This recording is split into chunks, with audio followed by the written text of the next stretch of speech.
धन सिंह राठौर भी है आज। ठीक है, चलो बच्चों करें शुरू।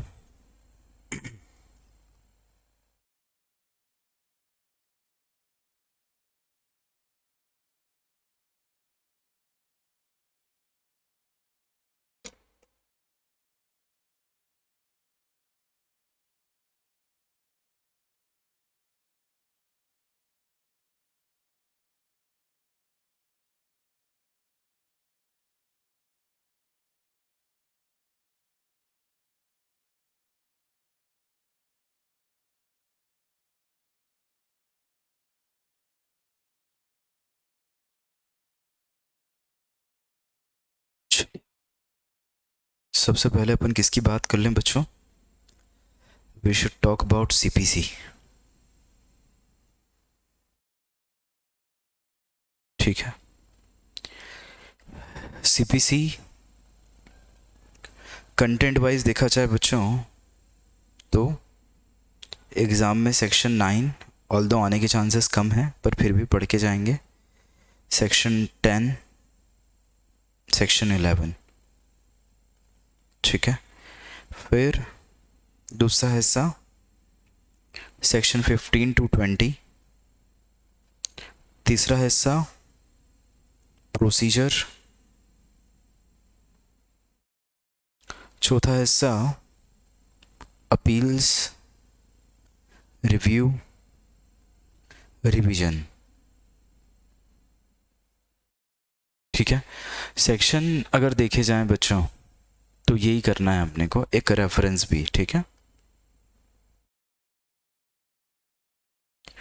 अब प्रोसीजर में आपको कवर हो जाएगा plaint, that is section number 24 नहीं 26, 27 प्लस ऑर्डर तो क्या ही करेंगे, ठीक है काफ़ी है। इसके अलावा जो आपको करना है वो है summary procedure,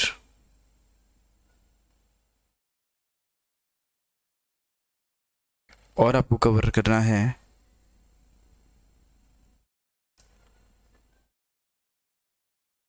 when corporation is a party, और मुझे कहना चाहिए इन केस ऑफ माइनर, और आखिरी ऑर्डर 39। ठीक है, अब अगर एग्ज़ाम के पॉइंट ऑफ व्यू से देखा जाए बच्चों तो सबसे ज़्यादा क्या प्रोबेबल क्वेश्चन है, अगर अंकित डांगी ये बातचीत की जाए तो या तो वो सेक्शन नंबर 10-11 से आएगा जिसकी प्रोबेबिलिटी फुल है। इसके अलावा वो सेक्शन नंबर 15 से 20 को लेकर आएगा, और स्पेसिफिकली सेक्शन नंबर 16, 17,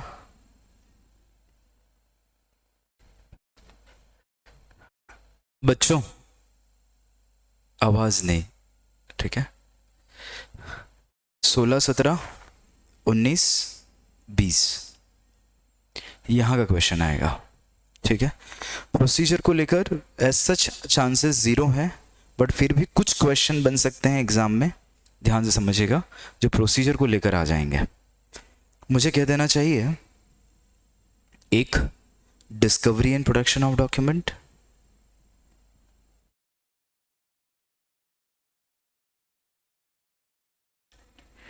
और दूसरा जो बन सकता है वो relief in case of x party decree.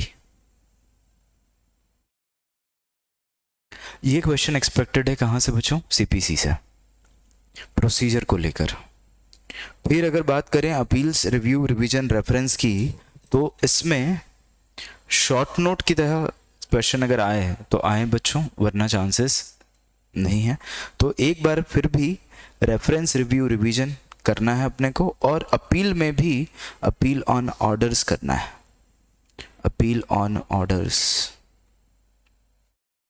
ठीक, समरी प्रोसीजर आईएमपी है, ऑर्डर नंबर 39 मोस्ट आईएमपी है, that is in relation with the injunction. ठीक है, दलपत कुमार का केस, ठीक है। बाकी ठीक है, corporation minor is okay okay, एक बार की रीडिंग लगा कर जाइएगा। फिर डिग्री ऑर्डर में difference,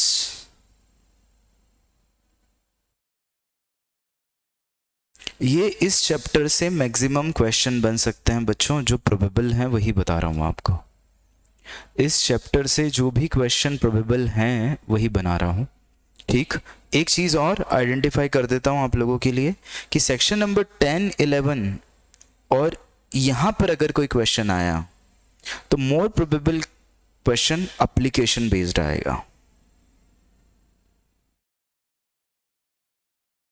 question would be application based. यहां थ्योरेटिकल क्वेश्चन, बाकी सब जगह theoretical question, everything theoretical question, ठीक है। अब application based question can be there in form of, आप समझ लो कि एमसीक्यू पूछ ले, बट एमसीक्यू के चांसेस रिलेटिवली कम है, पर फिर भी हो सकता है एप्लीकेशन बेस्ड एमसीक्यू पूछ ले, या फिर अदरवाइज 4 मार्क में आपको एक क्वेश्चन पूछ ले, ये भी पॉसिबल है यहाँ से, ठीक है। तो अगर सबसे पहले बातचीत की जाए इन्हीं पर, तो मुझे कहना चाहिए कि सेक्शन नंबर 9 की अगर बात करें तो कुछ और ध्यान में मत रखना सेक्शन 9 के अलावा, या 9 में इस बात के अलावा कि unless otherwise expressly and impliedly barred, civil court shall have jurisdiction in relation with every civil proceedings। जब तक एक्सप्रेसली और इम्प्लाइडली बार ना कर दिया जाए तब तक सिविल कोर्ट के पास हर मामलों को लेकर जो कि सिविल प्रोसीडिंग से रिलेटेड है जुरिस्डिक्शन होगा। सेक्शन 9 में बस इस बात के अलावा आपको कुछ भी नहीं करना है। जब सेक्शन नंबर 10 और 11 की बात करते हैं तो यहां पर आपको ध्यान में रखना पड़ेगा कि section 10 basically deals with res sub judice और 11 deals with res judicata. Res sub judice में आपको कौन कौन सी कंडीशंस पूरी रखनी है ध्यान में रखेगा। सबसे पहले कि no court shall proceed with the trial, यहां से आपको आंसर शुरू करना है। No court shall proceed with the trial in relation with a suit wherein same subject matter, same parties under same title is already been pending in a court of competent jurisdiction in India।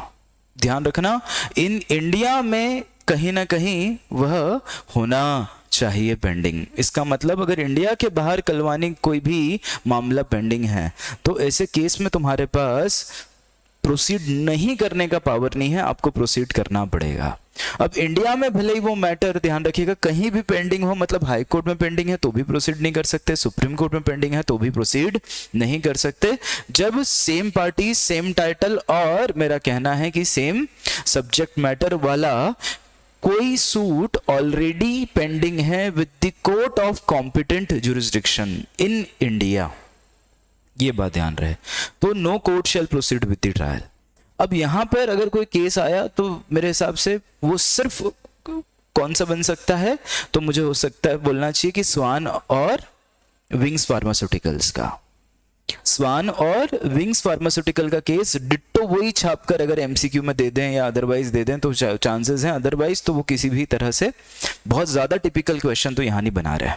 फिर अपन और आगे बढ़े तो race sub judice में और as such मैंने कुछ भी नहीं बताया, इसेंशियल्स और बताएं कि there shall be a subject matter same title same parties के मध्य, कॉम्पिटेंट जुरिस्डिक्शन में होना चाहिए, इंडिया में पेंडिंग होना चाहिए। तो भैया आपको क्या करना है, ट्रायल पर रोक लगाई गई है, no court shall proceed with the trial. अब जब मैं रेस जुडिकाटा पर आता हूं तो यहां पर खास बात है कि no court shall proceed with the trial of a suit wherein a matter involving same parties, a matter involving same title, matter involving same subject matter has already been decided by a court उस court ने who is competent to give relief as are demanded in the subsequent suit. ये बात ध्यान रखना, मैंने ये बताया भी था क्लास में कि जिस कोर्ट ने अर्लियर मामला डिसाइड कर दिया है, ठीक है, सेम सब्जेक्ट मैटर पर, सेम पार्टीज के मध्य, और मेरा कहना है कि सेम टाइटल वाला, ठीक है, वो कोर्ट कॉम्पिटेंट होना चाहिए to grant relief sought in the subsequent suit।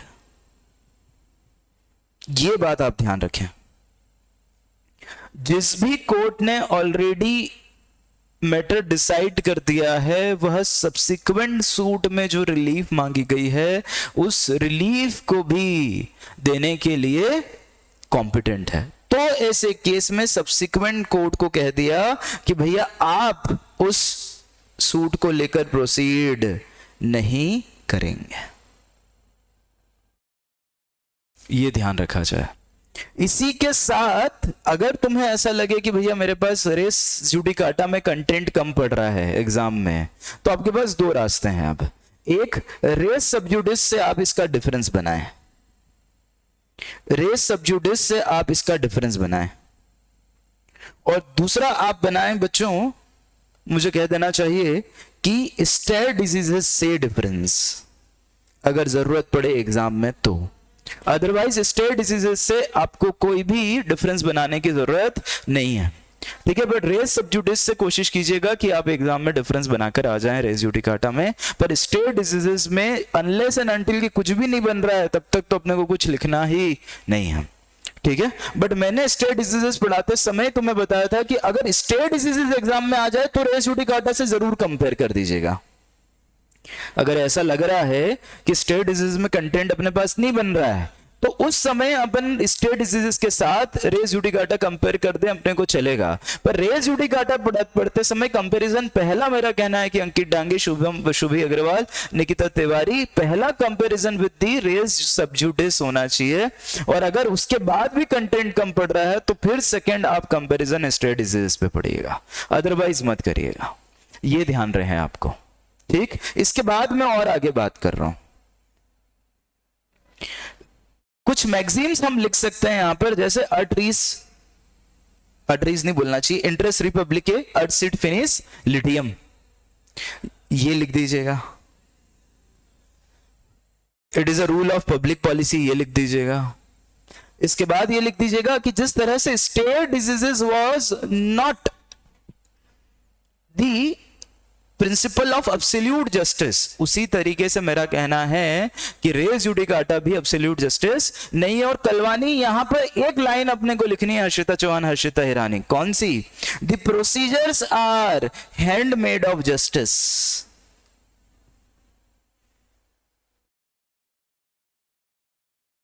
Not its mistress, ठीक है। इसका मतलब जस्टिस के लिए प्रोसीजर को चेंज किया जा सकता है। और सेक्शन नंबर 10, 11 दोनों ही बच्चों स्पेसिफिकली किससे डील करते हैं? Both of them only belong to the procedure. तो ध्यान रखिए, रेस जुडिकाटा हो, स्टेयर डिजीजेस हो, या फिर इवन रेस सबजुडिस भी हो, ये तीनों ही अगर जस्टिस के लिए मुझे जरूरत पड़े कि मैं इन तीनों को अप्लाई ना करूं तो मुझे अप्लाई करने की जरूरत नहीं है। ये बात ध्यान रहे। एक और क्वेश्चन यहां पर हनी जैन बनता है कि अगर मान लो कोई डिक्री ऐसी आई जो कंसेंट डिक्री है, कंसेंट डिक्री है, या मुझे कह देना चाहिए कि कोर्ट ने कैसे डिसाइड कर दिया था? कंसेंट के साथ डिसाइड कर दिया था, ठीक है। तो सिमिलर मैटर पर फिर से ट्रायल क्या किया जा सकता है? क्या कंसेंट डिक्री पर भी सेक्शन नंबर 10 लगेगा क्या, ये प्रश्न, या सेक्शन नंबर 11 लगेगा क्या, ये प्रश्न पूछा जा सकता है कि in case there is a consent decree तो क्या सेक्शन 11 लगेगा क्या। और शायद मुझे जहां तक ध्यान है, हर्षिता चौहान, अर्पित गुप्ता, ये वाली बात केशव तोमर, मैंने जो क्वेश्चन आंसर तुम्हें दिए हैं उसमें लिखी हुई है, चेतन सिंह राठौर, कि कंसेंट डिक्री के केस में रेस जुडिकाटा अप्लाई नहीं होगा। इस क्वेश्चन को चेक करना एक बार, खुशी आहूजा। ये कंसेंट डिक्री में रेस जुडिकाटा अप्लाई नहीं होगा, एक बार चेक करिएगा इसको। ठीक, तो रेस सबजुडिस और रेस जुडिकाटा को ध्यान रखना है। सेक्शन नंबर 9 ऐसा कैसा छोड़ दीजिए आप, कोई दिक्कत नहीं है। बस unless and until it is by implication or expressly barred, every civil proceeding shall be under the jurisdiction of civil court। ये ध्यान रहे। फिर आर.एस. नायक का केस छोड़ दीजिएगा, कोई दिक्कत नहीं है।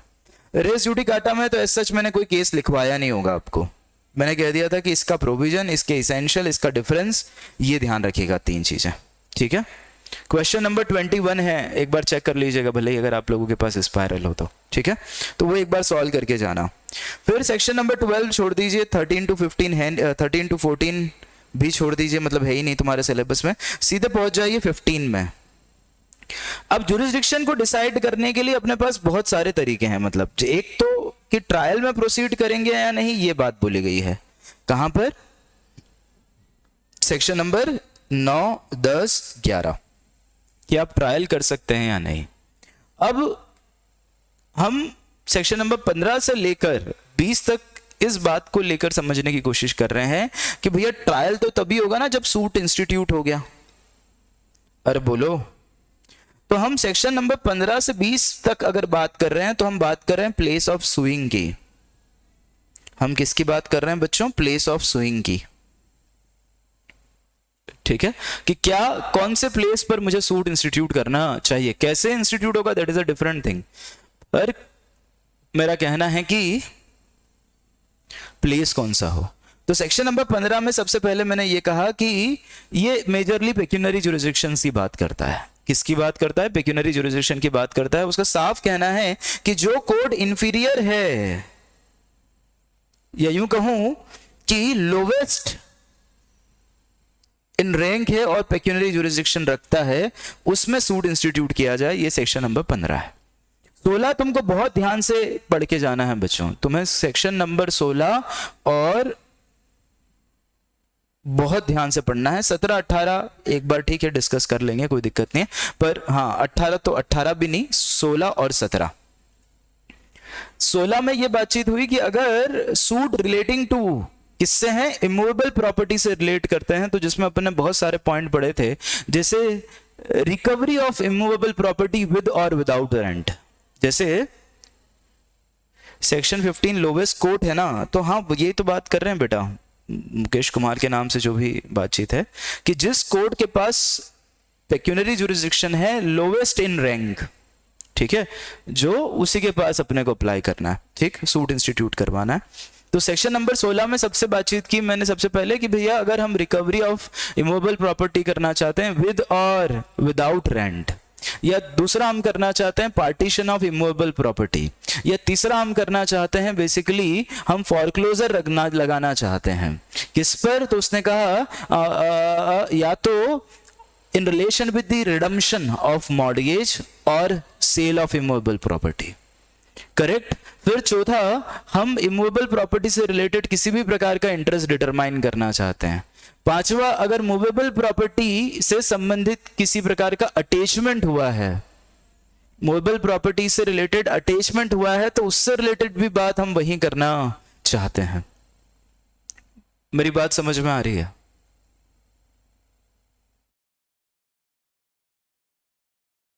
और एक और आखिरी, that is in relation with the tort, कि wrong done to any movable property. ये 6 पॉइंट मेरे कहना है कि आपको दिखने को मिलेंगे बच्चों। You will find 6 points over there, जहां पर आप क्या कर सकते हो या क्या करना ही पड़ेगा। इमूवेबल प्रॉपर्टी है तो आपको सूट वहीं इंस्टीट्यूट करना पड़ेगा जहां ये प्रॉपर्टी सिचुएटेड है। पर कलवानी इसके साथ एक और पॉइंट आता था बेटा, कि जहां भी ये इमूवेबल प्रॉपर्टी सिचुएटेड है, ये पूरी की पूरी इमूवेबल प्रॉपर्टी वहां सिचुएटेड हो ये जरूरी नहीं है। सेक्शन नंबर 17 के अनुसार उसने साफ लिखा हुआ है कि अगर आपकी इमूवेबल प्रॉपर्टी जो सब्जेक्ट मैटर ऑफ सूट है वो एक से ज्यादा जुरिस्डिक्शन में है, मतलब एक प्रॉपर्टी किसी और जुरिस्डिक्शन में और दूसरी प्रॉपर्टी किसी और जुरिस्डिक्शन में है, तो ऐसे केस में आपके पास चॉइस है, आप किसी भी जो है कोर्ट में ये मैटर लगा सकते हैं, ठीक है, सूट इंस्टीट्यूट करवा सकते हैं, ठीक है, चॉइस है आपके पास। पंकज माखीजा सर का कॉल आ रहा है बच्चों, रुकना 2 मिनट। हाँ,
बात समझ में आ गई क्या?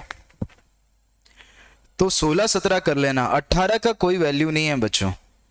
जिसको लेकर ऐसा लगे कि कोर्ट को ही समझ में नहीं आ रही है इस बात को लेकर कि भैया मेरा जुरिस्डिक्शन है या किसी और का, अगर ऐसा मामला हो तो कोर्ट एक राइटिंग में सर्टिफिकेट देकर उसे उसका ट्रायल शुरू कर सकता है, इसकी कोई जरूरत नहीं। अब फालतू की बात हो गई। अब सेक्शन नंबर 19 और 20 वेरी मच इंपॉर्टेंट है। जब सेक्शन नंबर 19 और 20 की अगर अपन बात करते हैं तो 19 स्पेसिफिकली बात करता है टॉर्ट्स की। सर निखिल पूछ रहा है कि ओल्ड सिलेबस वाले ज्वाइन कर सकते हैं, कोई दिक्कत नहीं है बेटा, ठीक है, मुझे क्या ही प्रॉब्लम होगी, ठीक है, पर उनसे रिलेटेड चैप्टर आज नहीं है, वो पुरानी वीडियो में हो चुके हैं, ठीक है। तो सेक्शन नंबर 19 की अगर बात करें तो टॉर्ट जो कौन से हैं बच्चों, इन relation with the movable property हैं या फिर टू अ पर्सन है। तो ऐसे केस में यहां पर अपने पास 3 जगह है जहां पर अपन ये सूट इंस्टीट्यूट कर सकते हैं। 3 जगह है जहां पर ये सूट इंस्टीट्यूट किया जा सकता है। और अंकित डांगी, मेरा कहना है कि इस तरह के क्वेश्चन एमसीक्यू में आने के चांसेस रिलेटिवली ज्यादा हैं as compare to descriptive question. Objective question में आने के चांसेस ज्यादा हैं। जब अपन टॉर्ट की बात करते हैं तो टॉर्ट में ये समझ में आ जाता है अपने को सबसे पहले कि भैया जो जहां कॉज ऑफ एक्शन अराइज हुआ है वहां सूट इंस्टीट्यूट कर दो, जहां डिफेंडेंट रहता है वहां कर दो, या फिर जहां डिफेंडेंट काम करता है वहां सूट इंस्टीट्यूट कर दो। ठीक है क्या? ये सेक्शन नंबर 19 है। सेक्शन नंबर 20 भी मेरा कहना है कि इसी तरह का है, बट हर्षिता हिरानी, हर्षिता चौहान और हनी जैन एक डिफरेंस है सेक्शन नंबर 20 में। सबसे पहले तो ये अदर मामलों पर लगता है, मतलब जहां जिनका ना 15 से या यूं कहूं जिनका 16 से लेकर 19 तक कुछ नहीं है, जिनका 16 से लेकर 19 तक कुछ भी नहीं, ना 16 में सॉल्यूशन, ना 17 में, ना 18 में, ना 19 में, उनमें लगा दो 20। और 20 कहता है कि अदर जितने भी मामले हुए उनमें आपके पास फिर से 3 रास्ते हैं जहां कॉज ऑफ एक्शन अराइज हुआ है, जहां डिफेंडेंट रहता है या डिफेंडेंट काम करता है। ठीक है, बट इसकी एक खासियत है, कॉज ऑफ एक्शन यहां जो है होली अराइज हो या इन पार्ट अराइज हो, कुछ भी चलेगा। लेकिन यहां पर कॉज ऑफ एक्शन होली होगा या इन पार्ट होगा ये बताया नहीं गया। सेक्शन नंबर 19 और 20 में क्या डिफरेंस है एक बात समझिएगा। सेक्शन नंबर 19 में कॉज ऑफ एक्शन कहां अराइज हुआ है, शुभी अग्रवाल ये बात बताई हुई है, हर्ष कलवानी, अर्पित गुप्ता, दृष्टि जैन।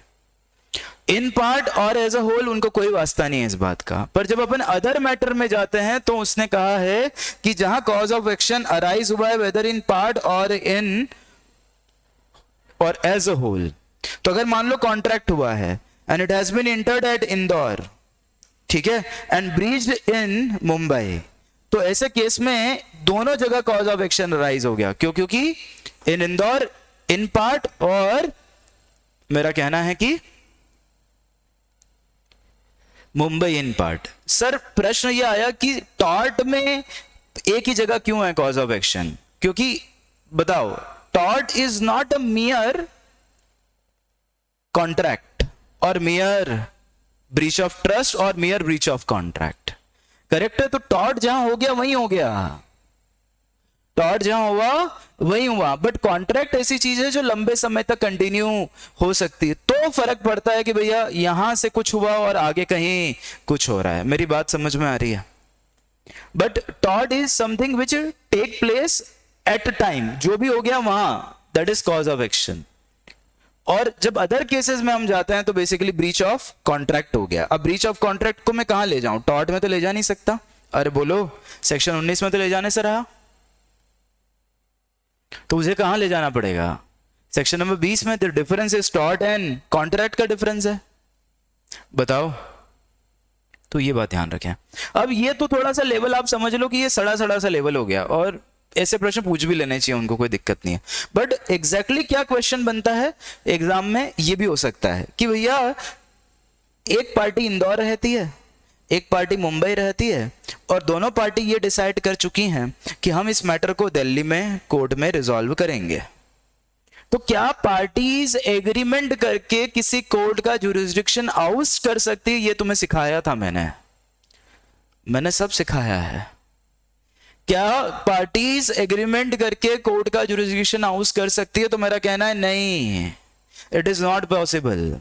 लेकिन अगर दो जुरिस्डिक्शन है, एक इंदौर है और एक मुंबई है, और पार्टीज एग्रीमेंट करके किसी एक को डिसाइड करना चाहती है, या तो इंदौर या मुंबई, तो ये अलाउड है। ऐसी मेरी बातचीत आप लोगों से हुई है, बोलो हां या ना।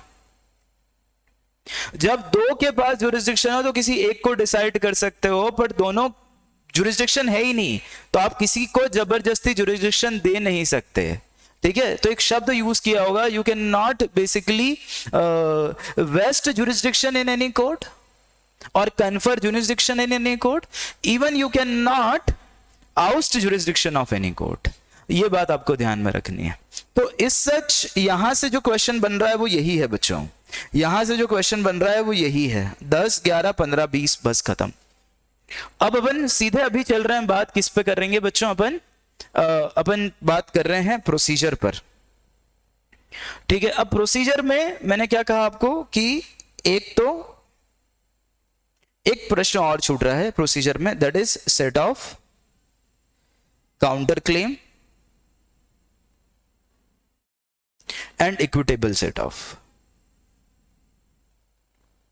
अब इतिहास गवाह है कि आज तक इस हेडिंग से, चूंकि ये कौन सा है, order number 8, rule number 6 and 6A, 6 कौन सा है, सेट ऑफ और counter claim, rule number 6A। आज तक इस पर कभी भी कोई प्रैक्टिकल क्वेश्चन एग्जाम में देखने को नहीं मिला। आज तक कभी भी प्रैक्टिकली एग्जाम में इस पर कोई क्वेश्चन एग्जाम में देखने को नहीं मिला कि भैया तुम ये बता दो कि यहाँ सेट ऑफ किया जा सकता है या नहीं, या यहाँ पर काउंटर क्लेम किया जा सकता है या नहीं, यहाँ इक्विटेबल सेट ऑफ किया जा सकता है नहीं। पर इसको मेरा कहना है कि थोड़ा सा IMP मानकर आप प्रिपेयर करके जाइएगा। पर जिस तरह का उन्होंने बच्चों पेपर दिया है मॉड्यूल के पीछे, उनमें मुझे नहीं लगता कि ये क्वेश्चन एग्जाम में बनेगा। उस बेसिस पर मुझे तो नहीं लगता कि एग्जाम में क्वेश्चन बनेगा, लेकिन सिर्फ मेरे लगने से तो काम होना नहीं है, आपको तो प्रिपेयर करके जाना पड़ेगा। क्योंकि जिस तरह का उन्होंने मॉड्यूल में पेपर दिया है उसमें इस तरह के क्वेश्चन की जगह बनती नहीं है। पर सेट ऑफ में कुछ खास बातें थी, तो मैंने आपको कहा था कि ये पेक्यूनरी मैटर को लेकर ही डील करेगा, सबसे पहली बात। दूसरा मैंने कहा था कि लिक्विडेटेड सम होना चाहिए। तीसरा मैंने कहा था with in the pecuniary jurisdiction of the court होना चाहिए, ठीक है।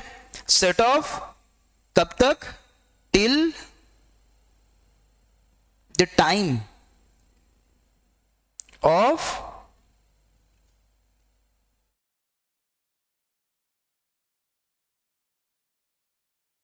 फाइलिंग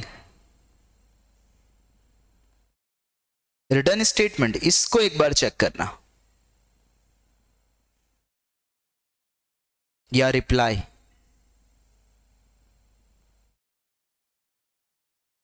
ये ऐसा नहीं होगा, ये on the date of suit लिखो, on the date of suit ज्यादा बेहतर है।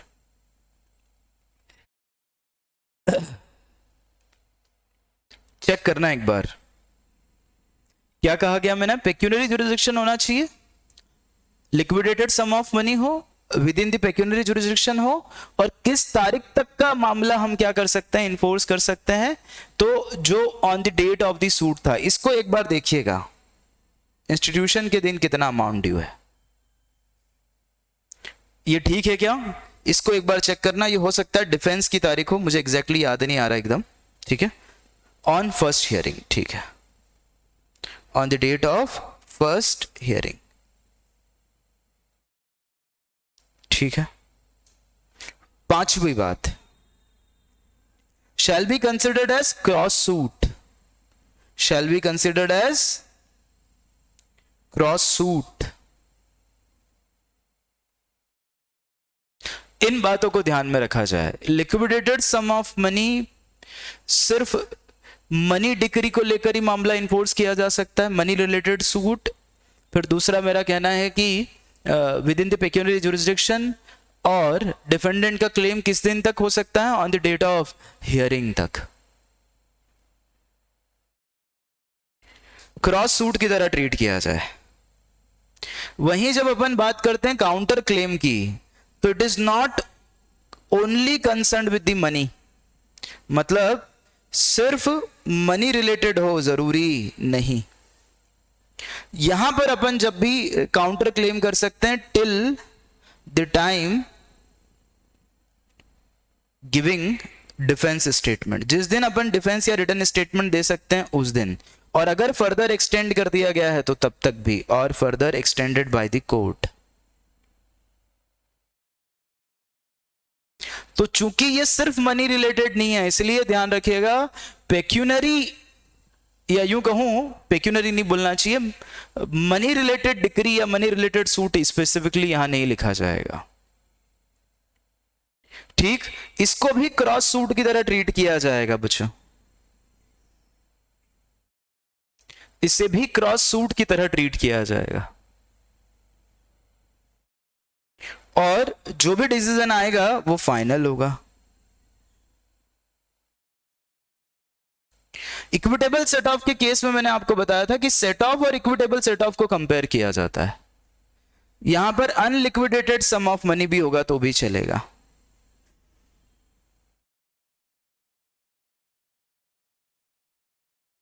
दूसरा, arising from the same transaction होना चाहिए।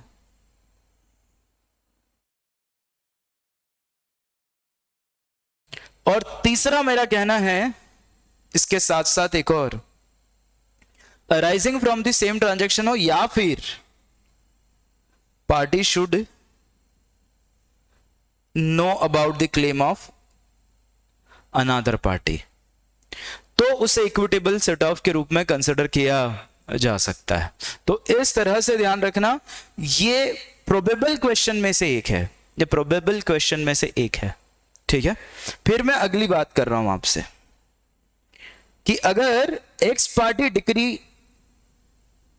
पास हुई तो ऐसे केस में आपके पास क्या क्या रिलीफ है, ऐसे केस में आपके पास क्या क्या रिलीफ है, एक्स पार्टी डिक्री के केस में क्या रिलीफ है, ये लिख लिख कर जाइएगा बच्चों, क्योंकि यहां पर कंटेंट काफी कम है, तो ऐसा कैसा छाप कर आना पड़ेगा कि आप क्या कर सकते हैं। पहला, अपील, ठीक, अंडर सेक्शन डेफिनेटली 96। दूसरा, बच्चों अगर कोई दूसरा रूम खाली हो तो आप वहां बैठ सकते हो क्या, थोड़ा सा I would be less disturbed अगर हो तो। ये है क्या संस्कार भैया यहाँ पर? हाँ एक बार प्लीज बेटा, है ना।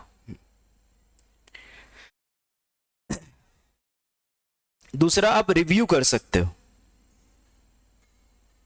ठीक है। तीसरा, आप क्या कर सकते हैं, application to set aside decree. बोलो। और एक और क्या, एक और है जिसमें आपको ये कहा गया है कि अगर आपको जो है नोटिस ही प्रॉपर नहीं दिया गया था, ठीक है, जिसे मैं क्या कह दूं, इन absence of receipt of notice, ये जो है ये डिक्री का कारण है बच्चों, ये सेट असाइड के लिए होगा और ये फ्रॉड इन्वॉल्व करता है मेजरली। क्या इन्वॉल्व करता है, फ्रॉड। और ये जो है बच्चों ये कहेगा कि भैया मुझे समन मिला ही नहीं, जरा चेक करिएगा बच्चों, मुझे समन मिला ही नहीं, मुझे अपॉर्चुनिटी टू रिप्रेजेंट नहीं दिया गया। ये देखिएगा, एक्स पार्टी डिग्री 4 ग्राउंड आपको मिलेंगे, हाँ कि ना। अब यार ये बड़ा क्वेश्चन है इसमें हर्ष कलवानी की, जब ये 4 मामले आपके सामने रखे गए तो क्या ये 4 मामले लिखकर 4 मार्क्स लाए जा सकते हैं? तो थोड़ा सा दृष्टिजैन यहां पर it becomes very much typical कि यार 4 मार्क्स 4 पॉइंट लिखकर कैसे ही ले आएंगे अपन, ठीक है। तो फिर क्या किया जाए, यहां पर एक्स पार्टी डिग्री को लेकर थोड़ी बहुत बातचीत की जा सकती है। क्या कि समन इशू किया गया ड्यूली, फिर भी सामने वाला मौजूद नहीं हुआ, तो फिर ऐसे केस में court can move towards x party degree. इसका मतलब प्रोसीजर का एक पॉइंट है कि मुझे समन भेजना पड़ेगा, जरा चेक करना, समन भेजना पड़ेगा मुझे कोर्ट को, ठीक है। और समन अगर आपने डिलेड सर्व किया या सर्व ही नहीं किया तो फिर कोर्ट उसे सेकंड समन भेजने की या फिर हियरिंग की डेट फिर से रीशेड्यूल कर देती है, ठीक है। बट अगर समन ड्यूली सर्व्ड है और फिर भी सामने वाला व्यक्ति defendant is not present, then in that case ex parte के लिए अपन क्या करेंगे, मूव कर जाएंगे, ठीक है। तो अगर यहाँ का डिस्क्रिप्शन दे पाओ तो बहुत ठीक है, वरना फिर यहाँ का डिस्क्रिप्शन थोड़ा बहुत दीजिएगा कि एक्स पार्टी डिग्री तक हम पहुंच कैसे सकते हैं। क्लियर क्या ये बात, ठीक है। फिर उसके बाद अपन चलो और आगे, तो अब मामला पहुंच गया अपील्स पर, ठीक है। अपील्स को लेकर मेरा कहना है कि what we could do is, अपन इसको कुछ हिस्सों में बांट सकते हैं, ठीक। एक है फर्स्ट अपील, एक है सेकेंड अपील, एक है अपील ऑन ऑर्डर्स और एक है अपील टू सुप्रीम कोर्ट, ठीक है। अब जब मैं अपील टू सुप्रीम कोर्ट की बात करता हूं तो बच्चों तुम्हारे मॉड्यूल में जो सेक्शंस हैं वो है ही नहीं अच्छे, मतलब 109, 110, 111 जो किससे डील करते हैं, appeal to the Supreme Court से, ये अच्छे डिफाइंड ही नहीं है। तो मोर और लेस मुझे कहना चाहिए कि इसको लेकर तो आप कुछ नहीं कर पाओगे, ठीक है। क्योंकि ये कंटेंट बनता है कॉन्स्टिट्यूशन के 133, 134, 135 इन सेक्शन से बनता है। 133, 134, 135 appeal to the Supreme Court का कंटेंट बनता है। तो यहां पर तो अपने को कुछ ज्यादा मिलेगा नहीं आंसर लिखने में। फर्स्ट अपील, सेकेंड अपील और अपील ऑन ऑर्डर जरूर लिख सकते हैं। जब फर्स्ट अपील की बात करें तो क्या अगर आपके मन में, जहन में ये प्रश्न आ जाए कि अपील कितने समय में करनी है, तो नमन दुबे आप क्या बताओगे? अगर एकदम अचानक से लिखते लिखते एग्जाम में प्रश्न ये आ जाए कि अपील तो हो सकती है to the court which is superior to the court which has granted the decree, या to the court which is superior, या to which the court which has granted the decree is subordinate, हम उसको appeal कर सकते हैं, उसमें कोई दिक्कत नहीं है। पर अगर प्रश्न ये पूछ लिया जाए तुम्हें कि अपील कितने समय में होगी, या तुम्हें अगर ये डाउट आ जाए कि अपील करें या ना करें, तो ध्यान रखिएगा टाइम को लेकर जो CPC है that is silent. CPC time नहीं बताता बच्चों, it is provided under limitation act. ठीक है, तो अगर एकदम कलम चलाते चलाते पेन रुक जाए तो अपने को टेंशन नहीं लेना है, प्रोवाइडेड ही नहीं है। ठीक है, जब अपन सेकेंड अपील की बात करते हैं तो ये second appeal is basically to the high court, ये सुपीरियर कोर्ट को है।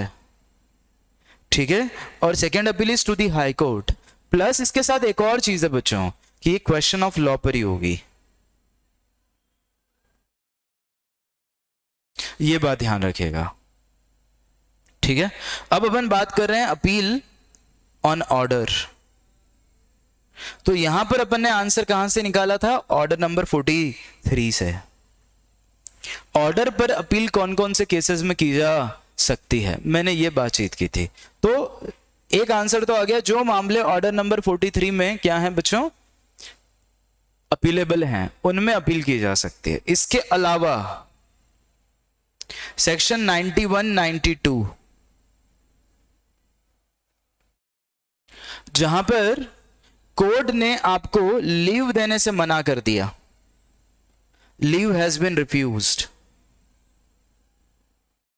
To institute a suit against, बोलो बच्चों, नुइसेंस एक कारण तो ये होगा, और अगेंस्ट दी ट्रस्ट, जरा चेक करिए।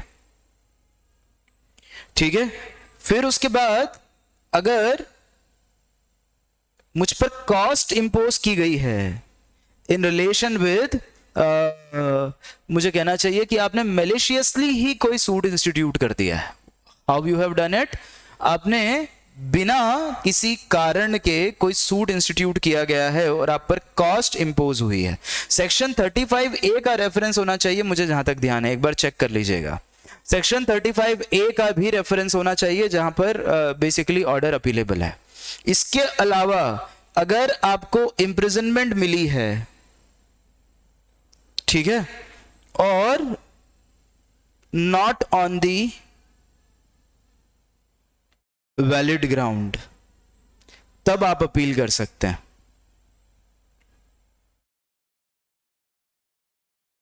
चेक करिएगा। तो इसको थोड़ा सा एग्जाम के लिए इंपॉर्टेंट मार्क करके जाना, क्योंकि हो सकता है डिक्री और ऑर्डर में जब डिफरेंस आ जाए, डिक्री और ऑर्डर में डिफरेंस आ जाए तो ये वाली बातें लिखनी पड़ेंगी कि वैसे तो orders are not appealable but there are certain orders which are appealable, ये वाली बात लिख कर आइएगा। और डिक्री में आप जानते हैं, डिक्री की डेफिनेशन लिखना ना, फर्स्ट अपील अलाउड है और सेकेंड अपील भी अलाउड है।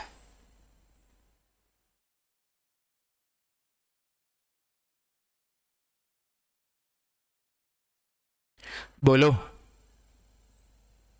कर लोगे हाँ या ना? तो इस हेडिंग को करके जाइएगा। फिर अपन बात कर रहे हैं रेफरेंस रिव्यू रिवीजन की। रेफरेंस रिव्यू रिवीजन,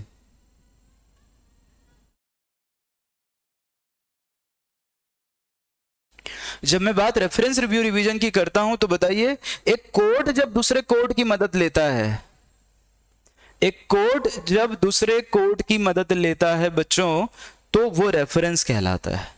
और कौन सा कोर्ट मदद करेगा? High court. किसकी? उसके सबऑर्डिनेट कोर्ट की, लोअर कोर्ट्स की। तो reference is always made to the high court, और जब तक हाई कोर्ट डिसाइड नहीं करते तब तक that matter is kept into abeyance, तब तक उसे रोक कर रखा जाता है रेफरेंस में। If a court seek opinion in relation with any particular matter, it can make an application or can refer the matter before the high court to give its opinion. जब रिव्यू की बात करते हो तो यहां पे section number 113, 114, 115 लिख कर आइएगा। 114 की जब आप बात करते हो तो ध्यान रखिएगा, रिव्यू में आप उसी कोर्ट के पास जाते हो जिस कोर्ट ने डिसीजन दिया है। सबसे पहली बात तो यह है, to the court who has given decree or order। ठीक है, इसका मतलब रिव्यू ऑर्डर का भी हो सकता है और रिव्यू डिक्री का भी हो सकता है, ये पहली बात। रिव्यू एप्लीकेशन हम उसी कोड को फाइल करेंगे। हम कौन है? एग्रीव्ड। ठीक है। अब प्रश्न है कौन सी डिक्री और ऑर्डर के केस में हम ये रिव्यू की एप्लीकेशन डाल के सकते हैं। तो मैंने तुमको बताया था कि वही डिक्री या ऑर्डर, बच्चों वही डिक्री या ऑर्डर जो या तो अपीलेबल है ही नहीं या फिर अपीलेबल हैं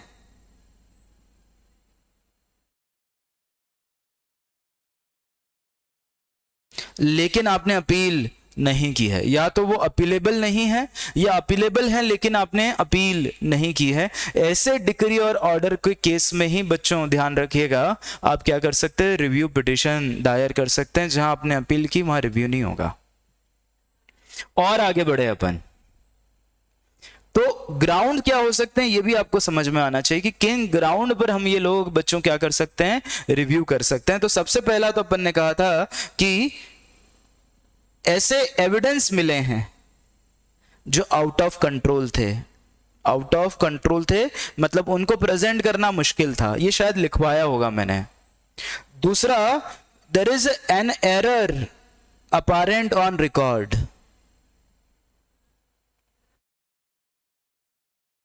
या फिर तीसरा, ऑन एनी अदर ग्राउंड।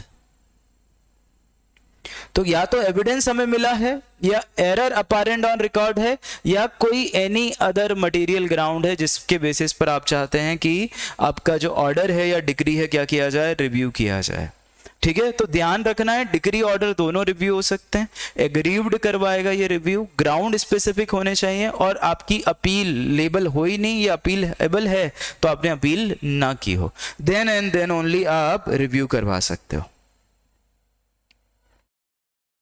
जहां तक मुझे ध्यान है मैंने रेफरेंस के लिए ऑर्डर नंबर 46 लिखवाया होगा, रिव्यू के लिए मैंने ऑर्डर नंबर 47 लिखवाया होगा, एक बार चेक कर लीजिएगा। और ठीक है, फर्स्ट अपील के केस में आपको लिखकर आना है ये ऑर्डर नंबर 41 है, सेकंड अपील के लिए आपको लिखकर आना है ये ऑर्डर नंबर 42 है, ऑर्डर नंबर 43 तो आप लिख ही आओगे, बरोबर। और सुप्रीम कोर्ट को अपील मैंने आपको बताई थी ऑर्डर नंबर 45 में। बोलो, ये पढ़ा रखा है मुझे जहां तक ध्यान है।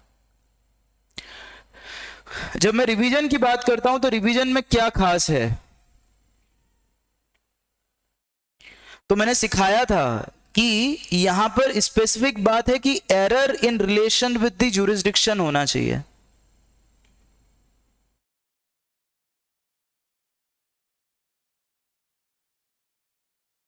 एरर कौन सा होना चाहिए?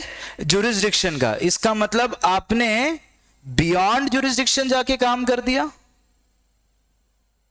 जो ज्यूरिसडिक्शन नहीं था आपका, या फिर आपने वेस्टेड ज्यूरिसडिक्शन को एक्सरसाइज ही नहीं किया।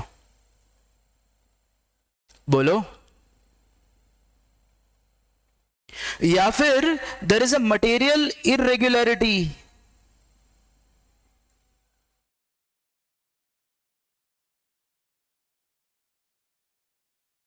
ये बात ध्यान रखना। तो error in relation with the jurisdiction हो, बियॉन्ड हो मतलब आप चले गए बियॉन्ड, या जो आपकी वेस्टेड ज्यूरिसडिक्शन थी आपने वो एक्सरसाइज ही नहीं करी, या फिर there is a material irregularity in the proceedings. तो फिर रिवीजन हाईकोर्ट करता है ऑन इट्स ओन और ऑन एप्लीकेशन।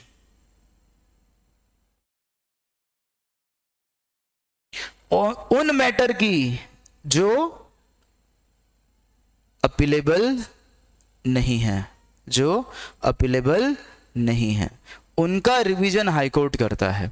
और एक बात ध्यान रखिए, डिक्री जिसको हम यहां पर रिवाइज कर रहे हैं या ऑर्डर जिसको हम रिवाइज कर रहे हैं, एक बात ध्यान रखें, रिवाइज करने के बाद it shall lead to disposal of the matter. Disposal of the matter completely, ऐसा नहीं हो कि ऑर्डर देने बाद जो रिवीजन का ऑर्डर दे दिया उसके बाद फिर से उस पर अपील हो जाए, ऐसा नहीं होना चाहिए। ठीक है, तो ये पॉइंट और लिख देंगे कि अपील नहीं होगा तब रिवीजन होता है। हाँ ठीक है, लिख दो, कोई दिक्कत नहीं है। तो आपके पास पैरेलल दो हो सकती है, या तो अपील चले जाओ या रिवीजन चले जाओ, बट रिवीजन के ग्राउंड बहुत लिमिटेड है, that is only in case of jurisdiction. Jurisdiction है, अपील के ग्राउंड कुछ भी हो सकता है। ठीक है। एक और बात मैंने कही थी कि अगर रिवीजन की पिटीशन डाल दी, एप्लीकेशन डाल दी, तो it would not operate as a stay of the proceeding unless and until high court so direct. इससे स्टे तब तक नहीं लगेगा बच्चों जब तक हाई कोर्ट डायरेक्ट ना करे। तो वो प्रोसीडिंग्स चलती जाएंगी और हाई कोर्ट अपने यहां प्रोसीडिंग्स करेगा। ठीक है। तो इस तरह से रेफरेंस रिव्यू रिवीजन आप बना लीजिएगा बच्चों, पर ये मेरा कहना है that is important thing to do. फिर उसके बाद अपन अगर बात करें आगे, तो अब मामला पहुंच चुका होगा, मुझे जहां तक ध्यान है, दैट इज ऑन ऑर्डर्स। ठीक है। ऑर्डर्स में स्पेसिफिकली मैं बात करता हूं या तो ऑर्डर नंबर 32 या ऑर्डर नंबर 29 या ऑर्डर नंबर बेसिकली 37 या ऑर्डर नंबर 39। करेक्ट है ये बात? हाँ कि ना? तो मुझे स्पेसिफिकली लगता है कि प्रोबेबिलिटी सिर्फ इन्हीं दो मामलों की है कि 29-32 के चांसेस नहीं है बच्चों कि कॉरपोरेशन के फेवर में या कॉरपोरेशन के अगेंस्ट किसी प्रकार का अगर सूट डलता है, तो ऐसे केस में मुझे बताना चाहिए कि नोटिस ऑफ द प्लीडिंग किसको दिया जाए, बोलो। फिर दूसरा मैंने बताया था सिग्नेचर ऑन द प्लीडिंग किसका हो, और तीसरा मैंने आपको सिखाया था कि एग्जामिनेशन के लिए किसको बुला सकते हैं। ठीक है। Presence, ensure attendance. तो नोटिस ऑफ द प्लीडिंग मैंने आपको बताया था कि कंपनी या कॉर्पोरेशन अगर पार्टी हो तो जहां उसका प्रिंसिपल ऑफिस सिचुएटेड है आप वहां पर भेज दें, या फिर उसके डायरेक्टर, उसके मैनेजर या उसके सेक्रेटरी को भेज दें तो भी काम हो जाएगा। उसके बाद आपको ये बताया गया था कि सिग्नेचर अगर करवाना है तो अब वो खुद तो कॉर्पोरेशन तो करने से नहीं, तो फिर डायरेक्टर, मैनेजर या फिर जो है मुझे कह देना चाहिए कि सेक्रेटरी इस पर सिग्नेचर करते, और इन्हीं को बुला लिया जाएगा for the verification, for the verification कि भैया जो भी बात कही है वो सही है या नहीं। ये तीन बातें मुझे जहां तक ध्यान है आपको मैंने पढ़ाई होगी बच्चों। ठीक है। फिर उसके बाद मैंने आपको सिखाया होगा कि अगर एक माइनर या एक इंसेन इज अ प्लेंटिफ, या फिर मुझे कह देना चाहिए इज क्या बोल देंगे, डिफेंडेंट, तो प्लेंटिफ के केस में अब ये है ना, थोड़ा सा प्रैक्टिकली अगर पूछ लिया जाए तो हो सकता है कि प्लेंटिफ बच्चों माइनर था, ठीक है, और उसने एक सूट इंस्टीट्यूट कर दिया, और ये नहीं लिखा कि भैया मेरी ओर से कौन अपॉइंटेड है, नेक्स्ट फ्रेंड। तो नेक्स्ट फ्रेंड के बिना अगर किसी भी प्रकार का सूट इंस्टीट्यूट किया गया है तो वो मेंटेनेबल नहीं है। और अगर डिफेंडेंट ने ये ऑब्लिगेशन या यूं कहूँ ये ऑब्जेक्शन रेज कर लिया तो ना सिर्फ आपको विड्रॉ करना पड़ेगी ये प्लेंट, बल्कि मेरा कहना है आपको कॉस्ट भी पे करना पड़ेगी। ठीक है। इसका एक एमसीक्यू देखा गया था, शायद मैंने पूछा भी था, या हो सकता है आपके मॉड्यूल के पीछे हो ये वाला क्वेश्चन। मॉड्यूल के पीछे के एमसीक्यू के आंसर मैंने भेज दिए थे क्या? मॉड्यूल के पीछे के एमसीक्यू के आंसर मैंने भेज दिए थे क्या? मुझे तो ध्यान है मैंने शायद भेजे थे, हो सकता है नहीं भी हो, नहीं शायद तक नहीं। ठीक है, मैं भेज दूंगा। ठीक है। तो वहां पे एक क्वेश्चन था बच्चों इस तरह का, ठीक है, जिसमें मैंने एक स्टूडेंट को जरूर भेजे हैं, आपने सिद्धि को पर्सनली भेजे थे, उसने शायद सिद्धि ने मुझे ऐसे डायरेक्टली पूछ लिए होंगे बच्चों व्हाट्सएप करके, इसलिए मैंने भेजे होंगे। ठीक है, मैं ग्रुप पे भेज दूंगा उसको भी। ठीक है क्या? तो ये विड्रॉ जो है, विड्रॉ की कॉस्ट। उसके बाद क्या, जब माइनर मेजर हो जाए तो उसके पास अब क्या चॉइस है, या तो कंटिन्यू करे या विड्रॉ कर ले। अगर वो विड्रॉ करता है तो जो भी कॉस्ट है उसका पेमेंट उसे करना पड़ेगा। ठीक है। कौन नहीं हो सकता ये बात भी ध्यान रखें, नेक्स्ट फ्रेंड कौन नहीं हो सकता और गार्जियन कौन नहीं हो सकता। तो गार्जियन मेरा कहना है प्लेंटिफ नहीं हो सकता, और नेक्स्ट फ्रेंड कौन नहीं हो सकता, डिफेंडेंट नहीं हो सकता। ये बात ध्यान रखें, जिसको भी बनाएं इनके अलावा बनाएं, प्लस वो मेजर होना चाहिए, ठीक है, प्लस साउंड माइंड का होना चाहिए, ये बात ध्यान रखें। ठीक है, तो एक बेसिक आंसर वही बनता है बच्चों।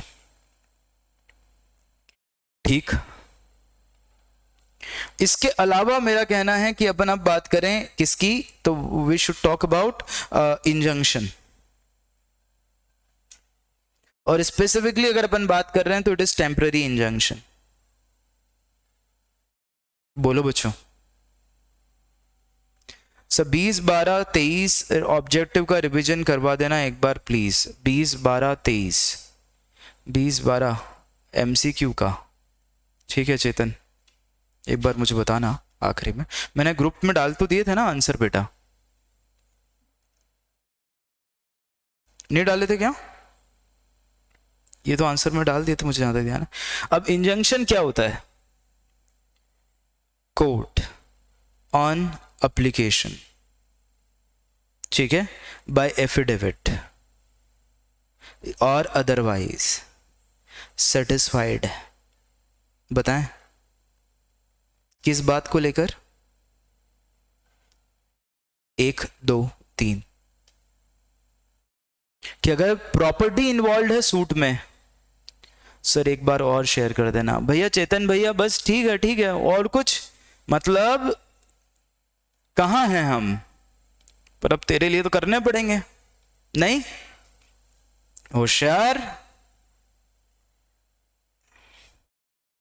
जब प्रॉपर्टी इन्वॉल्व है और सामने वाला व्यक्ति जो है डिफेंडेंट क्या कर रहा है? वेस्ट, या फिर क्या कर रहा है? डिस्पोज ऑफ, या फिर क्या कर रहा है? रिमूव। कहां से? जुरिस्डिक्शन से। बोलो। या फिर ट्रांसफर कर रहा है। अदरवाइज देन एग्जीक्यूशन डिक्री, या फिर threaten to remove a person from a property, और मुझे कहना चाहिए टू डिस्ट्रॉय, या डिस्ट्रॉय नहीं बोलना चाहिए, टू इंजर सच पर्सन। तो ऐसे केस में उसे सिक्योरिटी देने के लिए बोला जा सकता है, प्लस इंजंक्शन डाल दिया जाएगा। करेक्ट है।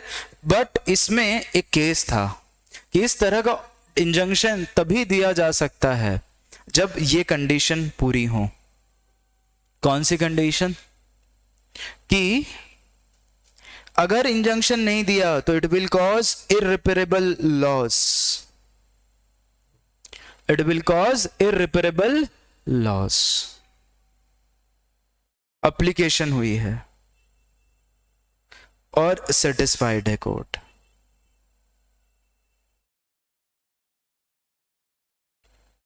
ठीक, जितने भी केस लॉ आप लोगों ने याद किए हैं उन सबको एक जगह फाड़कर अब अलग कर लेना। जितनी भी मैगजीन्स आप लोगों ने याद की है वो एक जगह फाड़कर एक साथ लिख लीजिएगा। मेरी बात समझ में आ रही है? अब चीजों को कॉपी से भी निकाल दो मैगजीन्स को और उनको स्टेपल कर लो अलग से, ताकि वो तुम्हारे पास अलग से पड़ी रहें। ठीक है, ध्यान रखिएगा। तो इंजंक्शन स्पेसिफिकली करके जाना, बाकी ठीक है, बाकी कुछ भी करने की जरूरत नहीं। दलपत कुमार का केस ध्यान रखें, ठीक है। इसके बाद अगर अपन बात करें तो मुझे कह देना चाहिए order 37 which is very much important. 37 जिसमें मैंने आपको कहा था कि 4 मार्क के आंसर के लिए प्रिपेयर करें तो सबसे पहले तो क्या आना चाहिए कि कौन से कोर्ट के पास समरी प्रोसीजर है। दूसरा, मैटर्स जो समरी प्रोसीजर से डिसाइड हो सकते हैं। ठीक है, ये समरी ट्रायल नहीं है, ये समरी प्रोसीजर है। और तीसरा, किस तरह से आप प्लेंट दायर करोगे, ये होगा। ठीक है, इसके बाद सामने वाले को 10 डेज में बेसिकली क्या करना है? अपीयर करना है। अगर अपीयर हो जाए तो ही उसे बेसिकली क्या दिया जाता है? डिफेंस का मौका दिया जाता है, अदरवाइज प्लेंटिफ के फेवर में डिक्री दे दी जाती है। ठीक है, to appear within 10 days. ये ध्यान रखिएगा। तो मेरे लिए मेजर ये वाला बात नहीं भी है, मेरे लिए ये 3 बात है कि कौन सा कोड इसमें दृष्टिजन क्या रखता है बेटा, जुरिस्डिक्शन रखता है। तो मैं क्या कर लूंगा यहां पर, बताओ कोर्ट कौन सा वाला, जिसके पास समरी प्रोसीजर रिलेटेड मामले हो, वो कौन सा कोर्ट होगा। तो city civil court,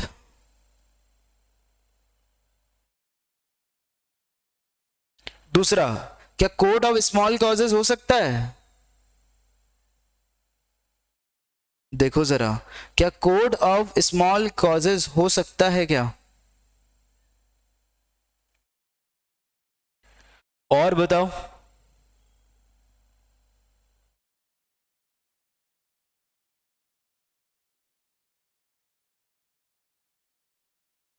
that is high court. ठीक है, मैटर्स कौन से वाले, तो 3 तरह के मैटर यहां पर कवर करने हैं अपने को। एक है cheque, bill of exchange, promissory note, दूसरा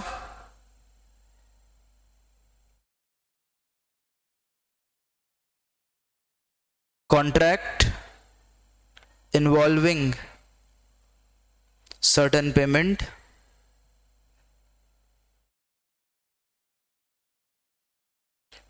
और ये कौन से कॉन्ट्रैक्ट हैं, गारंटी कॉन्ट्रैक्ट। बताएं निखिल कलवानी। एक और तीसरा मैटर है बच्चों, गारंटी का अमाउंट हो गया, चेक बिल ऑफ एक्सचेंज का हो गया, पेनल्टी के अमाउंट के अलावा, पेनल्टी के अलावा अगर कोई डेट हो तो चेक करना, लिक्विडेटेड होना चाहिए।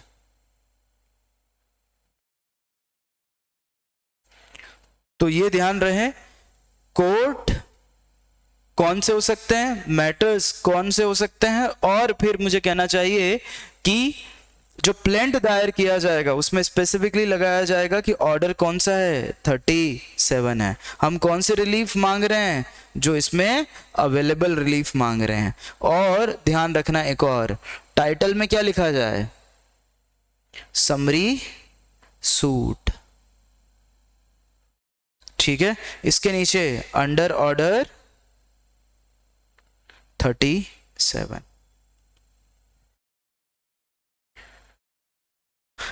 ये मोस्ट प्रोबेबल क्वेश्चन है। अब अर्पित गुप्ता, दृष्टि जैन, इसके अलावा बताओ कोई और ऐसी हेडिंग जो मैं छोड़ रहा हूं। तो मुझे ऐसा लगता है कि डेफिनेशन हो गया, डेफिनेशन के बाद मुझे जहां तक ध्यान है मैंने सेक्शन नंबर 9 और टाइप ऑफ जुरिस्डिक्शन बताए होंगे, फिर 10 11 होगा मॉड्यूल में, मतलब स्पाइरल में, फिर 12 भी होगा, लेकिन 12 ऑन दी सूट काम का नहीं है, फिर 15 16 17 18 19 20 होंगे।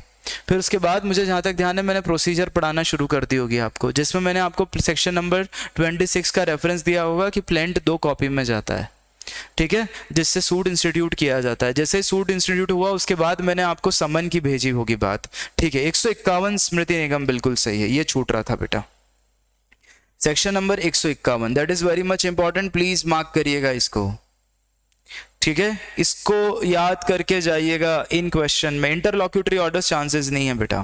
ठीक है, प्लेंट स्ट्रक्चर नहीं है।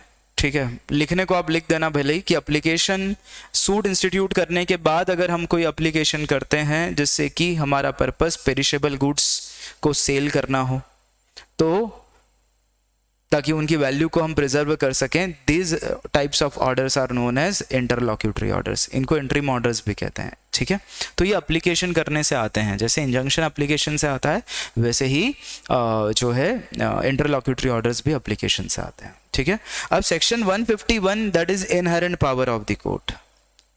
ठीक है, अब inherent power of the civil court की बात की जा रही है। क्या कहा है, nothing in this act shall affect the, nothing in this act shall affect the power of civil court to pass any order क्यों? दो चीजों के लिए, एक टू मीट जस्टिस और to prevent abuse of process of law. ठीक है, ये दो केसेस हैं। जबकि अगर इसको ठीक अपन सीआरपीसी में हाईकोर्ट के 482 से कवर करें तो हर्षिता चौहान, कलवानी, हर्षिता हिरानी, हनी जैन, ये कैसे अलग है? वहां पर ये दो कारण तो है ही, एक और एक दो, पर एक और कारण हो जाता है वहां पे, that is to give effect to the order under this code.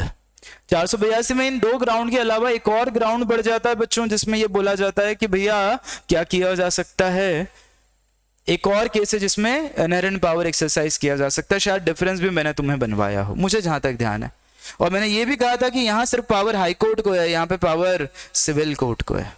यहां पर जो केस लिखना है वो है तुम्हें मधु लिमाये का versus state of Maharashtra, check करना एक बार, Madhu Limaye versus state of Maharashtra हो गया, स्टेट ऑफ बॉम्बे इस केस में भी। पर जब अपन यहां बात करते हैं तो के वेलुसामी वर्सेस पलानीसामी। ठीक है, ये ध्यान रखा जाए। इसके बाद दो बातें और लिखवाई होगी मैंने, इसके बाद दो बातें मैंने और लिखवाई होंगी बच्चों, या शायद हो सकता है आपको लिखने को मैंने बोल दिया हो कि कब इनहेरेंट पावर एक्सरसाइज किया जा सकता है, ये बात तो है ही, बट इससे कोई existing provision of CPC affect नहीं होना चाहिए। और तभी जब कोई प्रोविजन नहीं है सीपीसी में, सीपीसी में कोई प्रोविजन नहीं है और एग्जिस्टिंग प्रोविजन किसी भी तरह से वायलेट नहीं होगा, मना नहीं किया गया है। और यहां पर एक और शब्द था जो मुझे जहां तक ध्यान है, डबली कॉशियस होने की जरूरत है, डबली कॉशियस होने की जरूरत है। मैंने ये भी कहा था कि ये कार्ड ब्लांच ट्रीट नहीं किया जाए, कार्ड ब्लांच चेक करिएगा, ये सब बातें हैं।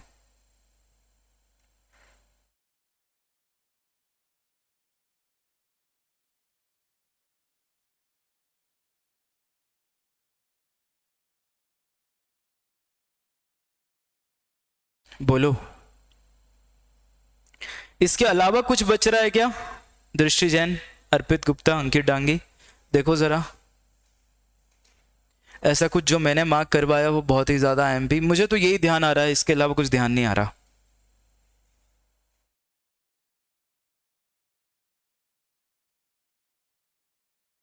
डिस्कवरी प्रोडक्शन ठीक है, एक बार तुम थ्योरी पढ़ लेना, उसका क्या पर्पस होता है किसका, कोई टॉपिक तो नहीं छूट रहा?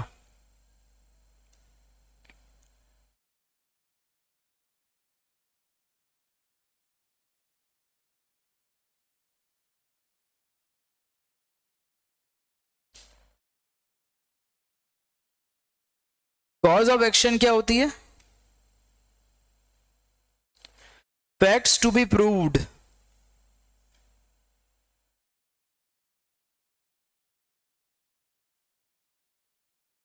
by the plaintiff to support his claim। बोलो, ठीक है बच्चों। तो सीपीसी ऐसे बहुत लेंदी जाता है, जैसे अगर अपन ने समन किया तो समन के प्रोविजन काफ़ी हैं, ठीक है। फिर दूसरा रिटर्न स्टेटमेंट है तो 30 डेज में दे दिया जाना चाहिए, तो काफ़ी है। फिर उसके बाद discovery and production of document है, फिर उसके बाद इशू है, उसके बाद मुझे जहाँ तक ध्यान है एडमिशन्स हैं, ठीक है। फिर उसके बाद हियरिंग है, उसके बाद एफिडेविट है, उसके बाद जजमेंट है, उसके बाद डिक्री है, उसके बाद एग्जीक्यूशन है। ये इतिहास गवाह आया ही नहीं कभी, इतिहास गवाह है कभी आया ही नहीं। कलवानी मैंने एक बार पढ़ा दिया है बेटी, ठीक है, तो आखिरी में पूछ लेना भले। निखिल, एग्जीक्यूशन डिक्री के बाद की कहानी है। डिक्री कितने दिन में देते हैं मैंने आपको बताया था, दैट वाज 15 डेज। कब से? From judgement. जजमेंट में तुमको कहा था कि जैसे जिस दिन फाइनल हियरिंग हो रही है, जिस दिन फाइनल हियरिंग हो रही है, कोशिश करें आप उसी दिन प्रोनाउंस कर दें जजमेंट। इसको अगर आप बढ़ाना चाहते हैं आगे बढ़ा दीजिए, लेकिन यहाँ पे कोई एक समय होगा, मुझे जहां तक ध्यान है इट शुड बी 60 डेज। एक बार चेक करना, 60 डेज है 45 दिन है, ठीक है 45 दिन है, 60 दिन एक बार चेक करिएगा। मुझे 60 दिन का ध्यान आ रहा है कि in no case it should exceed 60 days, पर 45 भी हो सकता है, एक बार चेक करिएगा। है यार, ये जजमेंट में मैंने बताया था आपको, मुझे तो ध्यान है। फाइनल हियरिंग से 60 डेज से ज़्यादा नहीं होना चाहिए, एक बार चेक कर लेना। 60 डेज ध्यान आ रहा है। स्मृति निगम 30 डेज, तो मुझे जहाँ तक ध्यान है 30 डेज नहीं है। डिक्री बेटा 15 दिन है, और जो है जजमेंट जो है वो है 60 डेज, ठीक है। और आप जितने भी लोग स्पाइरल लेके अपने सामने ऑनलाइन बैठे हैं, कोशिश करें बच्चों की स्पाइरल तभी खोलें जब मैं आपको बोल रहा हूँ कि चेक कर लो। बाकी आपको उस समय मेरे साथ समझ में चीजें याद आनी चाहिए। बच्चों अब एग्जाम सामने खड़ी, अब किताब खोल के मत पढ़ो। अब ऐसी हम्बल रिक्वेस्ट है मेरी आपसे। आप में से मेरे हिसाब से बहुत सारे बच्चे अभी सामने बुक लेके नहीं बैठे होंगे, ये बस एक पेज लेके बैठ जाओ खाली, और उसमें आइडेंटिफाई करते जाओ, और ये लिखना है तो लिखते जाओ बस। करेक्ट है। स्पाइरल देख के पढ़ोगे आप तो अब वो समय नहीं है बच्चों, ठीक है। ये सब रिवाइज करने के बाद स्पाइरल उठाइएगा आप, definitely you will be at a good position to go with, है ना। मतलब साथ में स्पाइरल लोगे तो काम नहीं चलेगा। मेरे साथ में भी तो बिना, मेरे पास कोई किताब नहीं है यहाँ, मैं भी रिवाइज कर रहा हूं, तुम भी रिवाइज करो मेरे देखे देखे। करेक्ट है। कहीं रुकेंगे तो आपको भी ध्यान रहेगा कि सर ये वाला पॉइंट भूल गए थे, ये देखा था फिर अपन ने। बोलो, अगला एक्ट उठाओ। अब अजहर आया है क्या बैच में? आता तो वो कुछ ना कुछ तो बोल ही देता, ठीक है। लिमिटेशन एक्ट, ठीक, मेरा मानना है कि आप ये कवर कर लोगे, मतलब आसान है। बट सबसे ज्यादा कलवानीज, मतलब दोनों भाई, ये बात समझो कि जो एग्जाम में लिमिटेशन एक्ट से क्वेश्चन आएगा उसके सबसे ज्यादा चांसेस है जहां पर आपने कि स्पाइरल में टेबल देखी थी ना, स्पाइरल में टेबल है बच्चों 137 आर्टिकल्स की, याद करो 137 की। जस्ट 137 जहां खत्म हो रही है उसके बाद एक जनरल टेबल बनी हुई है, या जनरल कुछ लाइन लिखी हुई है कि सूट में जनरली ऐसे कौन से मामले हैं जहां 1 to 3 ईयर्स है, ऐसे कौन से मामले हैं जहां 30 ईयर्स है, ऐसे कौन से मामले हैं जहां 3 to 12 ईयर्स हैं। कुछ इस तरह की लाइनें दिखी हैं, मिले क्या? ट्विंकल पटेल, यशवर्धन सिंह झाला, शुभी अग्रवाल। ये वाला क्वेश्चन एक सेफर साइड करके जाना बच्चों, ये वाला question safer side IMP mark करके जाइएगा, आईएमपी मार्क करके जाइएगा। चांसेस हैं उसके आने के कि कौन से मामलों में, मेरा कहना है कि 3 साल तक है, 3 से 12 साल, 30 साल, ये वाला पॉइंट एक बार करके जाइएगा। पूरा समरी है। समरी किस बात की? मतलब जैसे तुमको बताया था ना कि देयर आर 3 मैटर्स जिसको लेकर लिमिटेशन एक्ट डील करता है। कौन से 3 मैटर हैं? एक है सूट, एक है एप्लीकेशन, और एक है अपील, ठीक है। सूट को लेकर 1 से लेकर 113 है, 114 से लेकर 117 है, 14, 15, 16, 17, 4, ठीक है। और अपील को लेकर 118 से 137 है। ये मैंने अलग लिख दिया, बेसिकली ये एप्लीकेशन है, ये अपील है, ठीक है। 118 से 137 है। तो ये जो टाइम पीरियड है ये यहाँ शॉर्ट में दिया हुआ है, तो ध्यान रखिएगा, एक बार ये प्रिपेयर करके जाइएगा। फिर उसके बाद अपने को बात करनी है, सिर्फ जो क्वेश्चन आ सकते हैं मैं उसकी बात कर रहा हूं। सेक्शन 3 जो प्रोबेबल है, जिसमें आपको सबसे बात खास ध्यान में रखनी है, हो सकता है एमसीक्यू में भी पूछा जाए, कि जो रिक्वायरमेंट है वो मैंडेटरी नेचर की है। ये प्रोविजन डायरेक्टरी नहीं है, ये प्रोविजन मैंडेटरी है। कोड पर ये ड्यूटी है, भले ही ऑब्जेक्शन रेज ना किया हो। इस बात का एमसीक्यू पूछा जा सकता है, प्लीज ध्यान रखिएगा। दूसरा, अगर टाइम बार्ड सूट में, अगर टाइम बार्ड सूट में किसी प्रकार का बच्चों क्या दिया गया है, डिग्री पास की गई है, तो इसको आप नल एंड वॉइड नहीं मानेंगे, नल एंड वॉइड नहीं मानेंगे, ये बात ध्यान रखें आप। तीसरा अगर मैं बात करूं बच्चों, तो सेक्शन नंबर इसके बाद 5 आ जाएगा, पर सेक्शन नंबर 3 जब आप लिख कर आओ ना, मैंडेटरी वाला प्रोविजन मैंडेटरी है और डिक्री नल एंड वॉइड नहीं होगी टाइम बार्ड होने के बाद, तो इसके साथ एक और बात केस ध्यान में रखकर आना, that is Nohar Lal versus district cooperative central bank limited. मुझे यही ध्यान आ रहा है जगदलपुर का केस, ये एक बार आप जरूर करके आइएगा। Nohar Lal versus district cooperative central, district central cooperative नहीं, district cooperative central bank limited Jagdalpur, जिसमें क्या लिखा हुआ है कि भैया on the basis of merits इसे डिसाइड नहीं किया जाएगा। ये एमसीक्यू में भी पूछा जा सकता है प्रश्न कि क्या मेरिट के बेसिस पर सेक्शन 3 डिसाइड हो सकता है, तो जवाब होगा नो। ठीक, सेक्शन नंबर 5 पहुंचे आप। सेक्शन नंबर 5 में आपको डॉक्ट्राइन ऑफ सफिशिएंट कॉज के बारे में बताना है। तो सबसे पहले तो आपको यही इंश्योर करना है कि ये सूट पर अप्लीकेबल नहीं होती। अगर ऐसा एमसीक्यू आ जाए ना सफिशिएंट कॉज वाला, तो एक इसका एमसीक्यू दिया था एग्जाम में मैंने, या हो सकता है वो एग्जाम उसके पीछे हो, किसके पीछे हो, आपके मॉड्यूल में, मुझे जहां तक ध्यान है, या तो मैंने एग्जाम में दिया था मतलब मॉक टेस्ट में, या फिर ये एमसीक्यू में था बच्चों, जिसमें अगर सूट है, हाँ मैंने क्वेश्चन दिया था, ठीक है। तो सूट के मामलों में ध्यान रखिएगा, मेरा कहना है बच्चों कि सफिशिएंट कॉज देने से भी कोई फर्क नहीं पड़ेगा। तो डॉक्ट्राइन ऑफ सफिशिएंट कॉज में से प्रश्न क्या पूछे थे कि मियर इलनेस को सर सफिशिएंट कॉज मानेंगे कि नहीं, किसने पूछा था, मैंने जब ये पेपर में दिया था ना क्वेश्चन, ठीक है, तो मुझसे ये पूछा गया था कि सर मियर इलनेस को कॉज मानेंगे या नहीं मानेंगे, या सीरियस इलनेस को मानेंगे या नहीं मानेंगे। मैंने कहा ये क्वेश्चन ही आएगा, बिकॉज कहाँ ये अप्लाई नहीं होगा, ये सूट पर अप्लाई ही नहीं होगा। तो सफिशिएंट कॉज लगाने के लिए सेक्शन नंबर 5 ध्यान में रखना। फिर उसके बाद अपन बात करेंगे इसमें ही, अगर तो अपन ये कह देंगे कि भैया चैप्टर 21 की एग्जीक्यूशन डिक्री पर भी अप्लाई नहीं होता। फिर उसके अंदर अपन रामलाल वर्सेस रीवा कोल फील्ड्स का केस लिख कर आएंगे, रामलाल वर्सेस रीवा कोल फील्ड्स का शुभी, जिसमें डे टू डे को अपने को एक्सप्लेन करने की जरूरत है। प्लीज आप सबसे हम्बल रिक्वेस्ट है, नोट सामने मत रखिएगा, ठीक है, बस लिखते जाइए रामलाल वर्सेस, बस मैं जो बात पूरी नहीं लिख रहा हूं उसको थोड़ा सा ढंग से लिख लेना, जैसे रामलाल वर्सेस रीवा कोल फील्ड्स लिमिटेड, पूरा डे टू डे को आपको बताना पड़ेगा। इसी के साथ एक आरबी रामलिंगम, हाँ शायद रामलिंगम ही है, एक बार चेक करना, R B Ramalingam versus R B Ramalingam versus R B Bhuvaneshwari का केस था, चेक करना, आरबी भुवनेश्वरी का केस था, ठीक है। तो वो भी लिख कर आइएगा कि जो है हमको इंडिविजुअलिस्टिक जाना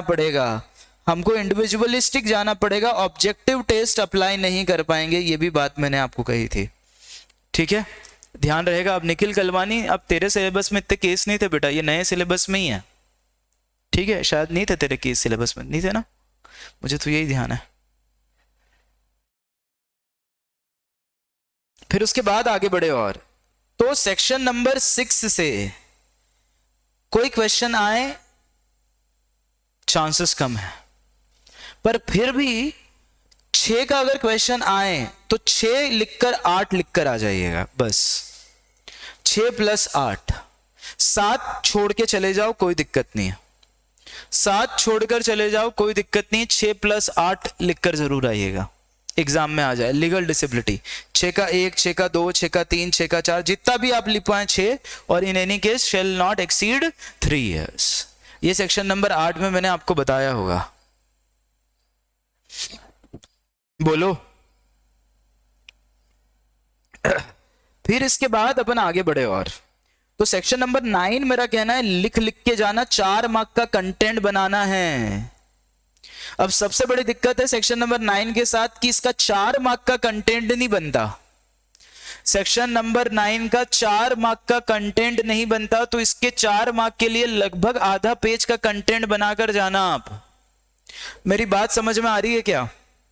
मिनिमम आधा पेज, इससे ज्यादा तो कंटेंट है ही नहीं मॉड्यूल में भी इवन, पर कम से कम आधे पेज का कंटेंट, भले ही आपको इन अदर वर्ड्स फिर से लिखना पड़े। श्रद्धा भदौरिया, बात समझ में आ रही है ना?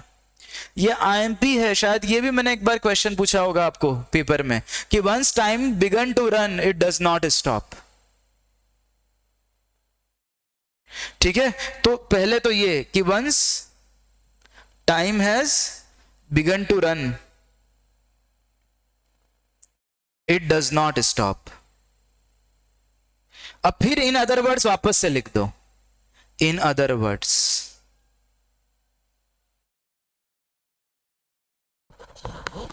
सेक्शन नंबर 6 का रेफरेंस दे देना भले ही, कि सेक्शन नंबर 6 में तो डेट ऑफ रेकनिंग के दिन अगर किसी प्रकार की लीगल डिसेबिलिटी है तो अपन कहते हैं कि भैया जो है सीजेशन के बाद से जो है वो काउंट होगा, सीजेशन के बाद काउंट होगा। ठीक है, कंटेंट इंक्रीज करते करते पहले वाला भूल जाएंगे। अरे भाई केशव तोमर,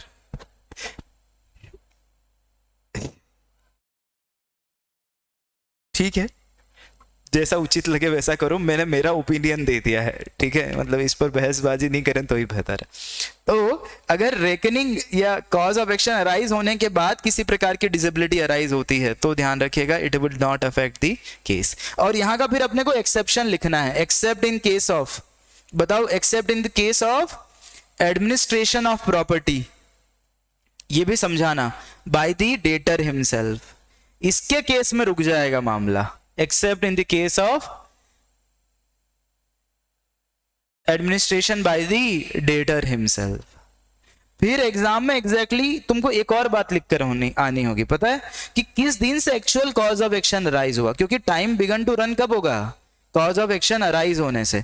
तो आपको क्या समझाना पड़ेगा कि कॉज ऑफ एक्शन अराइज कब होता है, ये जरा आप एक बार थोड़ा सा मॉड्यूल में या स्पाइरल में देख कर जाइएगा। ठीक है, ध्यान रहेगा। बच्चों बताओ, बच्चों बताओ। फिर उसके बाद अपन आगे बढ़े और सेक्शन नंबर 12 मोस्ट टाइम भी मार्क करना, ऐसा कैसा छपेगा बच्चों, जिसमें कहा था कि किसी भी प्रोसीडिंग्स का जिस दिन से भी डेट शुरू होगा वो date shall be excluded. The date from which period of limitation is to be reckoned shall be excluded. Shall be excluded. फिर दूसरे केस में आपको ये बांटना है कि अगर आप अपील करना चाहते हो, आप रिव्यू करना चाहते हो, आप एप्लीकेशन करना चाहते हो रिवीजन की, अपील, रिव्यू या रिवीजन एज द केस में बी, किस पे, जजमेंट पर। तो जजमेंट के केस में मैंने आपको दो बताया, जिस दिन जजमेंट का डेट अनाउंस हुआ है, प्रोनाउंस हुआ है जजमेंट, वो दिन डेट ऑफ प्रोनाउंसमेंट, और कॉपी ऑफ ऑब्टेनिंग, कौन सी, डिक्री की, डिक्री की कॉपी लेने की या ऑर्डर की कॉपी लेने का समय क्या कर लिया जाएगा बच्चों, एक्सक्लूड किया जाएगा। तीसरा, अपील, रिव्यू, रिवीजन, अब आप किस पे कर रहे हो, डिक्री या ऑर्डर पे, और यहां पर दो नहीं है, यहां पे तो सिर्फ दो हैं, date of pronouncement of judgement भी है और कॉपी का समय भी है। पर जब आप अपील, रिवीजन या रिव्यू किस पे कर रहे हो, डिक्री या ऑर्डर पे, डिक्री या ऑर्डर पे, तो फिर सिर्फ जजमेंट की कॉपी का टाइम एक्सक्लूडेड है, चेक करना। हाँ हाँ मैं सच कह रहा हूं, यही है। इसके बाद अगर आर्बिट्रेशन अवार्ड में अगर आप किसी प्रकार का क्या करना चाहते हो, एप्लीकेशन करना चाहते हो, क्योंकि आर्बिट्रेशन अवार्ड में सहज जैन के नाम से जो भी बालक है, मतलब बालक या बालिका, सहज जैन के नाम से तो कोई स्टूडेंट नहीं था ना अपना, हाँ नहीं था, हाँ बच्चों भूल नहीं जाओ, ऐसा तो नहीं कि मैं कहीं भूल गया हूं, हाँ यार ये बहुत जरूरी है। आर्बिट्रेशन अवार्ड के लिए सेक्शन नंबर 34 में सिर्फ एप्लीकेशन टू सेट असाइड हो सकती है, बोलो हाँ या ना, application to set aside arbitral award हो सकती है। तो copy of obtaining arbitral award को एक्सक्लूड किया जाएगा, ये ध्यान रखें, सेक्शन नंबर 12 छपेगा। 13, 14 और 15 को लेकर इतिहास गवाह है बच्चों, आज तक तो प्रश्न नहीं आया। 13, 14, 15 को लेकर तो इतिहास गवाह है बच्चों, आज तक तो प्रश्न नहीं आया, फिर भी अगर आप रीड करके जाएं तो बहुत अच्छा होगा।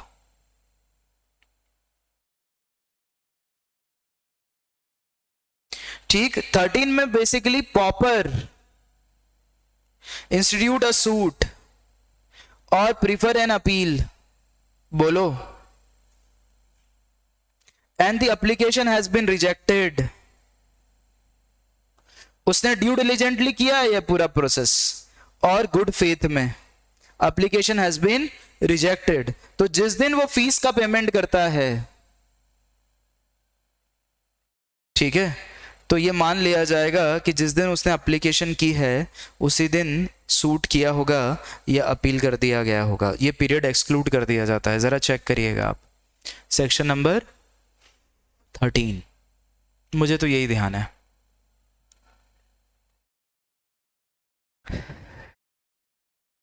सेक्शन नंबर 14, सूट इंस्टीट्यूट किया था या आपने एप्लीकेशन की थी, ड्यू डिलिजेंटली आपने दोनों जगह किया, पर लेक ऑफ जुरिस्डिक्शन के कारण आपको मना कर दिया गया, लेक ऑफ जुरिस्डिक्शन के लिए आपको मना कर दिया गया, तो जब आप सब्सिक्वेंट सूट डालते हो या सब्सिक्वेंट एप्लीकेशन करते हो तो ध्यान रखिएगा प्रायर जो भी टाइम आपका खराब हुआ है उसे एक्सक्लूड कर दिया जाएगा। ये बात सेक्शन नंबर 14 में मैंने दो हिस्सों की कह दी, 14 सबसेक्शन 1, 14 सबसेक्शन 2, एक बार चेक कर लो।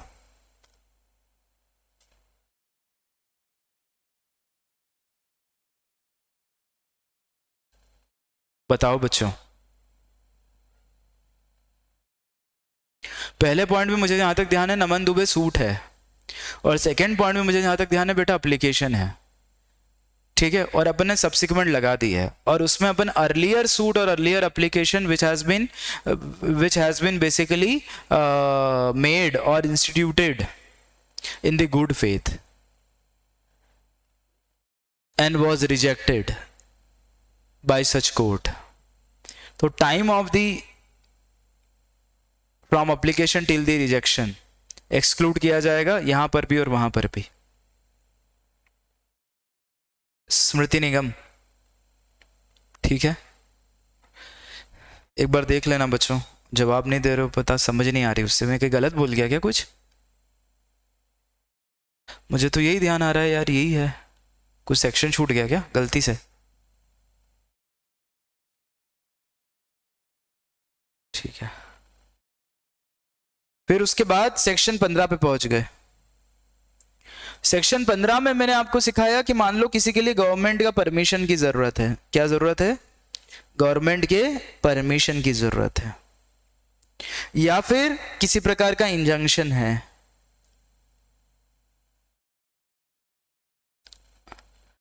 बताओ, मतलब आपको ही रोका गया है,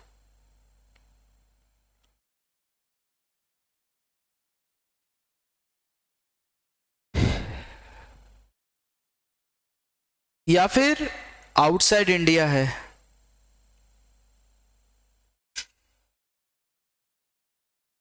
तो ये कुछ ऐसे ग्राउंड हैं जिनमें जो भी लगा हुआ समय है, गवर्नमेंट परमिशन मतलब सैंक्शन है, हाँ बच्चों, सैंक्शन है, वो समय एक्सक्लूड कर दिया जाएगा, समय एक्सक्लूड किया जाएगा। सेक्शन नंबर 16 खास है बच्चों, आईएमपी मार्क करिएगा, 16 आईएमपी मार्क करिएगा। डेथ हुई है दो, प्लेंटिफ की या फिर डिफेंडेंट की, प्लेंटिफ की डेथ हुई है या फिर डिफेंडेंट की डेथ हुई है, और जिस दिन डेथ हुई है वो prior to arise of cause of action हुआ है, या तो इसका या फिर इसका, prior to arise of cause of action death हो गई है या तो प्लेंटिफ की या डिफेंडेंट की, तो ध्यान रखिएगा तब तक मामला प्रोसीड नहीं किया जा सकता जब तक प्लेंटिफ का कोई लीगल रिप्रेजेंटेटिव हम आइडेंटिफाई नहीं कर लेते, ठीक है, या डिफेंडेंट का लीगल रिप्रेजेंटेटिव आइडेंटिफाई नहीं कर लिया जाता, तब तक प्रोसीड नहीं किया जाएगा। सेक्शन नंबर 16 एक बार चेक कर लो, आईएमपी है।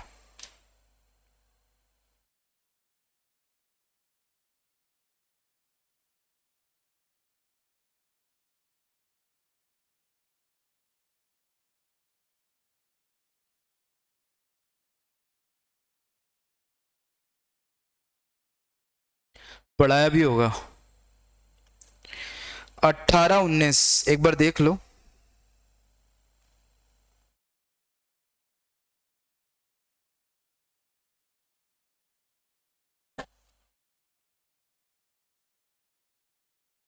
है ना? 16 में यही है क्या?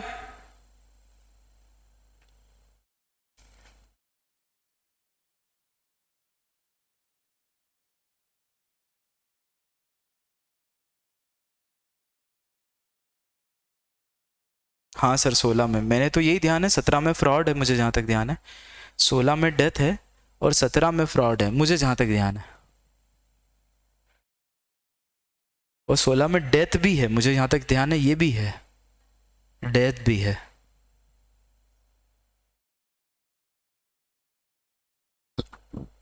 तो जब तक हम आइडेंटिफाई नहीं कर पाए कि किसके अगेंस्ट सूट डाला जाए या कौन सूट लगाएगा, तब तक मामला रुका रहेगा। उसके बाद ही सूट इंस्टीट्यूट किए जाएंगे। ठीक है, तो एक बार ध्यान रखना। 17 में फ्रॉड था, छोड़ देना, वो कोई काम का नहीं है। 17 आप स्किप कर जाए। ठीक है, 18 19 मेरा कहना है प्लीज लिख लिख कर जाइएगा, आईएमपी है। ठीक है, मैं शॉर्ट में बता देता हूं, बस शॉर्ट में बता देता हूं। 18 क्या था कि when there is a property, ठीक है, उसको लेकर प्रोसीडिंग शुरू करनी है।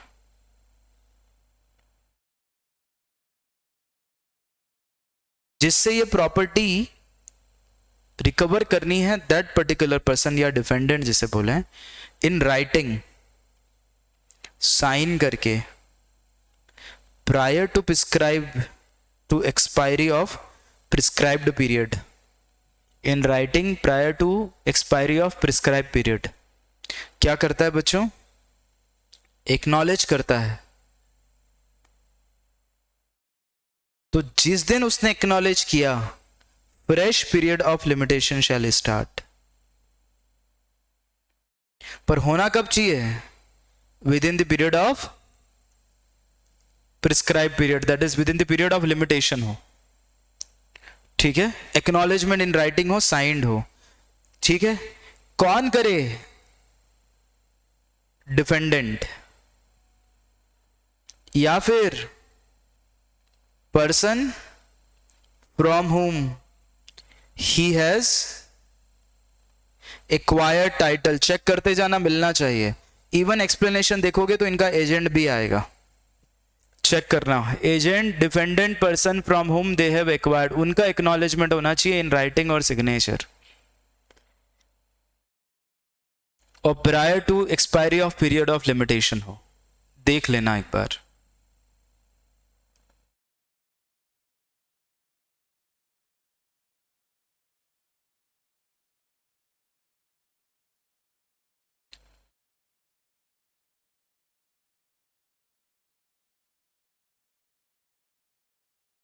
तो ऐसे केस में निगम हम क्या मान लेंगे बेटा कि फ्रेश पीरियड ऑफ लिमिटेशन शुरू हो चुका है। तो एग्जाम में इसको लेकर एमसीक्यू भी आ सकता है, इट इज पॉसिबल। और एमसीक्यू में हो सकता है वो एक्नॉलेज करे ओरली। तो देखना वो उसके है ना, एमसीक्यू को मार्क करते समय एक बात और अच्छी याद आई मुझे कि नमन दुबे, एमसीक्यू को जब भी तुम मार्क कर रहे हो तो देखो 2 एमसीक्यू तुमको सही लगेंगे और 2 एमसीक्यू गलत लगेंगे। इसका मतलब जो सही एमसीक्यू लग रहे हैं उनमें आपको सही में से किसको चुनना है, क्योंकि 2 सही है 2 गलत है। 2 गलत तो अपने आप चले गए। जो 2 सही है उनमें से किसको चुनना है, तो ध्यान रखिएगा जिसकी रीजनिंग सही हो। जिस एमसीक्यू की रीजनिंग सही हो उसको चुनना बच्चों। एमसीक्यू में 2 एमसीक्यू राइट आएंगे, 2 गलत आएंगे, 2 आउटराइटली आप मना कर सकते हो, पर जो बचे हुए 2 होंगे उसमें जिसकी रीजनिंग सही होगी को फॉलो करना। जो ज्यादा मैच करता है विद द रीजनिंग उसको फॉलो करना, तो तुम्हारा काम बनेगा।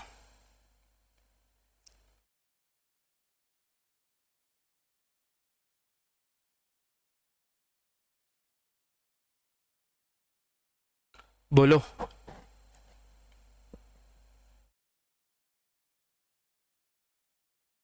19 किसी डेट का पेमेंट है या लेगेसी का पेमेंट है, वो भी prior to expiry of, definitely फिर से पीरियड ऑफ लिमिटेशन।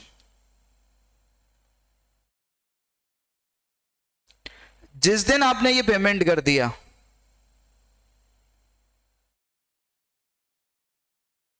उस दिन से फ्रेश पीरियड ऑफ लिमिटेशन शुरू होगा।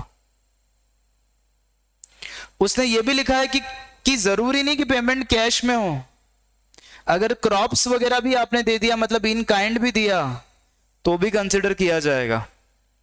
चेक करना 19।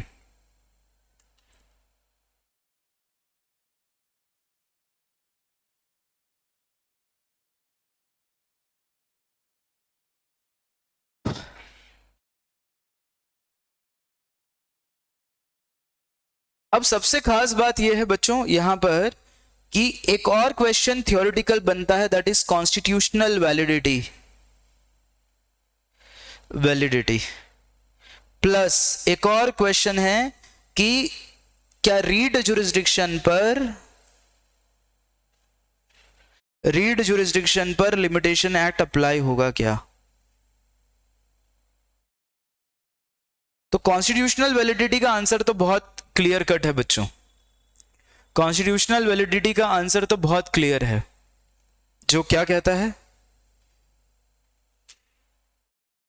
कि एक्ट ने तो और टाइम दिया है to institute suit, prefer an appeal और मेक एन एप्लीकेशन। तो किसी भी रूप में हम कॉन्स्टिट्यूशन के अगेंस्ट नहीं है, कॉन्स्टिट्यूशनलिटी बिल्कुल वैलिड है। पर वहीं रीड जुरिस्डिक्शन के केस में मुझे जहां तक ध्यान है, एक मोतीलाल का केस था, चेक करना, मोतीलाल करके केस है, यहां पे आखिरी की हेडिंग में नाम लिखोगे, याद आ रहा है उसका, मोतीचंद, जिसमें यह बताया गया था कि रीड जुरिस्डिक्शन में लिमिटेशन एक्ट अप्लाई नहीं होता, बट अगर HP मुंशी वर्सेस मोतीचंद, ऐसा है क्या, त्रिलोकचंद मोतीचंद, ठीक है, तो एक बार देख लेना उस केस को, ठीक है, त्रिलोकचंद मोतीचंद वर्सेस HP मुंशी, ठीक। तो रीड जुरिस्डिक्शन में लिमिटेशन एक्ट अप्लाई नहीं होता, मतलब आप कभी भी अप्लाई कर सकते हो, लेकिन अगर जिस मामले में रीड जुरिस्डिक्शन है उसको आप ऑर्डिनरीली भी सिविल सूट से ले सकते थे और वहां आपने क्या कर लिया है, पीरियड ऑफ लिमिटेशन आपका समाप्त हो गया है, तो वो सेम यहां पर भी अप्लाई किया जा सकता है, ये मैंने आपको बताया था, याद करो। तो लिमिटेशन एक्ट में कितने केस हो गए, पहला Noharlal versus district cooperative central bank limited Jagdalpur, दूसरा रामलाल का, तीसरा आरबी रामलिंगम वर्सेस आरबी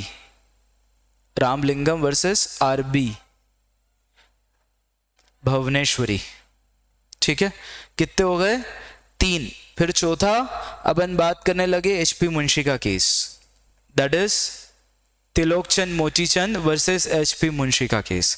तो ये 4 केस ध्यान में रख के जाइएगा, और दो मैक्सिम थी, विजिलेंटिबस नॉन डॉर्मेंटिबस जुरा सबविनियंट, और एक और बताया था, दैट इज मैंने आप लोगों को सिखाया था, इंटरेस्ट रिपब्लिक अर्थ सीट फिनिस लिटियम, ठीक है। सेक्शन 18 में एसेट रिकंस्ट्रक्शन वाला मुझे नहीं ध्यान है कि मैंने ये पढ़ाया था, एक बार चेक करना, मैंने सेक्शन 18 में कोई केस नहीं पढ़ाया, मुझे ये ध्यान है, तुमने पढ़ा है, बहुत अच्छी बात है, पर अर्पित गुप्ता, नमन दुबे, सेक्शन 18 मैंने पढ़ाया था, हर्षिता चौहान के हरिये पढ़ाया था, तो फिर वो भी कवर करिएगा। अच्छा, यस, बैलेंस शीट में अमाउंट लिखा हो तो उसे भी एक्नॉलेज के रूप में ट्रीट किया जाएगा, करेक्ट है फिर, अच्छा लिखवाया नहीं था, ठीक है। तो लिमिटेशन एक्ट संभालिएगा, अब CPC आप संभालिएगा, ठीक है। अब मुझे 5 मिनट का एक ब्रेक दो बच्चों, फिर एक आध चैप्टर और निपटाते हैं, ठीक है। चलिए टेक 5 मिनट्स ब्रेक, फिर शुरू करते हैं।